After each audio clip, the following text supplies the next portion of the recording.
नमस्कार। भारत के धार्मिक ग्रंथों में हमें अनेक राजनीतिक, सामाजिक और सांस्कृतिक घटनाओं का वर्णन प्राप्त होता है।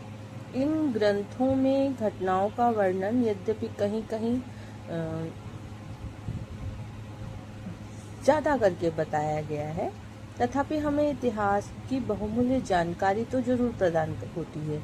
धार्मिक ग्रंथ और साहित्य 3 प्रकार के हैं: ब्राह्मण धर्म के ग्रंथ और साहित्य, बौद्ध ग्रंथ और जैन ग्रंथ। तो आज हम सबसे पहले वेद ब्राह्मण धर्म के ग्रंथ और साहित्य की बात करते हैं। आप जानते हैं 4 वेद,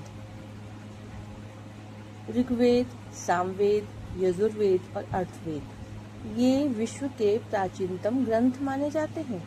इन वेदों की रचना का क्रम दीर्घ काल तक चलता रहा।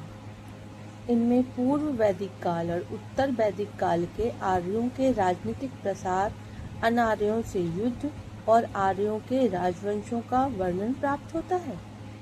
इसके साथ ही हमें आर्यों और अनार्यों से जो युद्ध हुए उनके बारे में पूरी जानकारी मिलती है। सामाजिक, धार्मिक और आध्यात्मिक तथा दार्शनिक जीवन का ज्ञान भी हमें वेदों से ही प्राप्त होता है। प्रत्येक वेद की व्याख्या विभिन्न ब्राह्मण नामक ग्रंथों में की गई है। सूत्र साहित्य। सूत्र साहित्य के द्वारा भी भारतीय इतिहास की जानकारी प्राप्त होती है। सूत्रों के 3 विभाग हैं: कल्प सूत्र, गृह्य सूत्र और धर्म सूत्र। कल्प सूत्र में वैदिक यंत्रों का वर्णन मिलता है। गृह्य सूत्र में संस्कारों, कर्मकांडों और मौसमी यज्ञों का विधान किया गया है।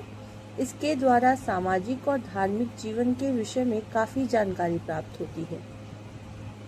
धर्म सूत्रों में सामाजिक, राजनीतिक और वैधानिक व्यवस्था का सुंदर वर्णन है। वेदांग। आर्यों के वेदांग नामक ग्रंथ में उस युग की शिक्षा प्रणाली पर प्रकाश डालते हैं। इनकी संख्या 6 है। ये है शिक्षा, कल्प, व्याकरण, नृत्य, छंद और ज्योतिष।